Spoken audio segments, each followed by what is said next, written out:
SV kids TV Tamil. ஒரு அழகான கிராமத்தில் பரத் என்ற சிறுவன் வாழ்ந்து வந்தான். அவன் மிகவும் சுறுசுறுப்பானவன், அன்பானவன். ஆனால் அவனுக்கு உலகிலேயே மிகவும் பிடித்தவர் யார் என்றால் அவன் தாத்தாதான். வெள்ளை தாடி, மெதுவான நடை, எப்போதும் சிரித்த முகம், கிராமத்தில் எல்லோரும் அவரை விரும்பினர். ஆனால் அவருக்கு உலகிலேயே மிகுந்த மகிழ்ச்சி தருபவன் பரத் தான். ஒவ்வொரு காலையிலும் பரத் பள்ளிக்கு செல்லும் முன் தாத்தாவிடம் ஓடி போய், தாத்தா, நான் போயிட்டு வரேன் என்று சொல்லாமல் போக மாட்டான். தாத்தாவும் அவன் தலையை வருடி, நல்லா படிச்சிட்டு வா கண்ணா என்று ஆசீர்வதிப்பார். மாலையில் பள்ளியில் இருந்து வந்தவுடன் பரத் முதலில் தாத்தாவை தேடுவான். இருவரும் வீட்டின் முன் பெரிய வேம்பு மரத்தடியில் அமர்ந்து பேசுவார்கள். தாத்தா, நீங்க சின்ன வயசுல என்ன விளையாடுவீங்க என்று பரத் கேட்டாள். நாங்க கல்லாங்கடி, பம்பரம், கபடி எல்லாம் விளையாடுவோம் என்று தாத்தா மகிழ்ச்சியாகச் சொல்வார். பிறகு இருவரும் சேர்ந்து தோட்டத்துக்கு செல்வார்கள். தாத்தா செடிகளுக்கு தண்ணீர் ஊற்றுவார். பரத் அருகில் ஓடி விளையாடுவான்.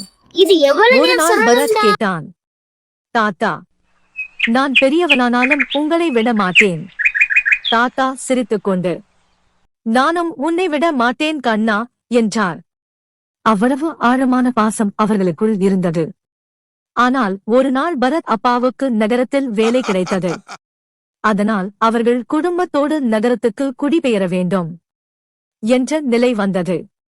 இந்த செய்தியை கேட்டவுடன் பரத் அமைதியாகிவிட்டான். அப்பா, நாம போகாம இருக்க முடியாதா என்று மெதுவாக கேட்டான்.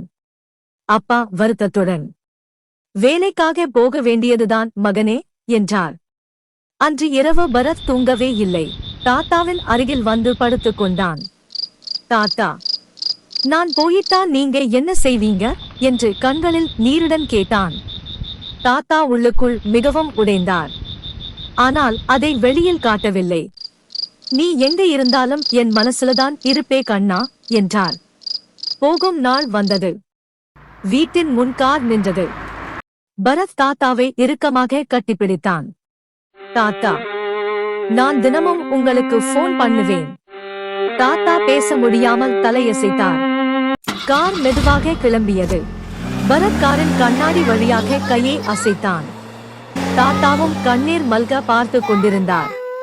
அந்த நாளுக்கு பிறகு வீடு அமைதியாகிவிட்டது. முன்பு சிரிப்பால் நிரம்பிய அந்த வீடு இப்போது வெறுமையாக இருந்தது. தாத்தா தனியாகவே வேம்பு மரத்தடியில் அமர்ந்திருப்பார். பரத் இருந்தா இப்போ என்ன செய்திருப்பான் என்று நினைத்துக் கொண்டிருப்பார்.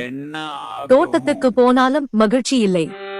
பம்பரம் பார்த்தாலும் பரத் நினைவு. சிறிய காலடி பார்த்தாலும் பரத் நினைவு. இங்கே நகரத்திலும் பரத் மகிழ்ச்சியாக இல்லை. புதிய பள்ளி, புதிய நண்பர்கள். ஆனால் தாத்தாவின் அன்பு கிடைக்கவில்லை. இரவு தூங்கும் முன் தாத்தாவுடன் வீடியோ கால் பேசுவான். தாத்தா, நான் உங்களை ரொம்ப மிஸ் பண்றேன். தாத்தாவும் சிரிக்க முயன்று, நானும் தான் கண்ணா என்பார். ஒரு நாள் பள்ளியில் உங்களுக்கு மிகவும் பிடித்தவர் யார் என்று ஆசிரியர் கேட்டார். அனைவரும் அம்மா, அப்பா என்று சொன்னார்கள். ஆனால் பரத் எழுந்து, எனக்கு என் தாத்தாதான் உலகமே என்றான். அதை கேட்ட ஆசிரியரின் கண்களும் கலங்கின. நாட்கள் மாதங்களாக மாறின. ஒரு முறை தாத்தாவுக்கு உடல்நிலை சரியில்லாமல் போனது. இந்த செய்தி திடம் சென்றது. அப்பா, நாம உடனே கிராமத்துக்கு போகணும் என்று அழுதான். அடுத்த நாளே குடும்பம் கிராமத்துக்கு கிளம்பியது. வீட்டின் முன் கார் நின்றதும் பாரத் ஓடிக்கொண்டே உள்ளே சென்றான்.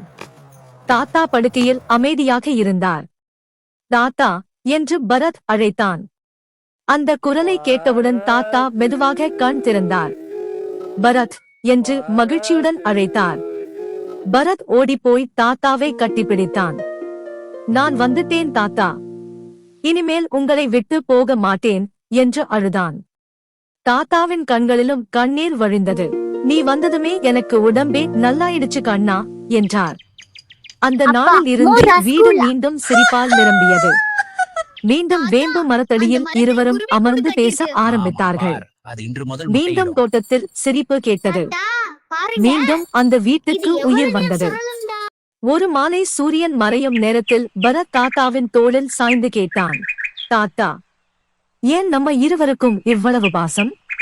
தாத்தா சிரித்துக் கொண்டு சொன்னார், உண்மையான அன்புக்கு காரணம் தேவையில்லை கண்ணா, மனசு மட்டும் போதும். பரத் சிரித்தான். அந்த சிரிப்பை பார்த்த தாத்தாவின் மனமும் நிறைந்து போனது. நீதி. உண்மையான அன்பு தூரத்தால் பிரியாது. இதயத்தில் இருக்கும் பாசம் எப்போதும் மனிதர்களை மீண்டும் ஒன்றாக சேர்த்துவிடும்.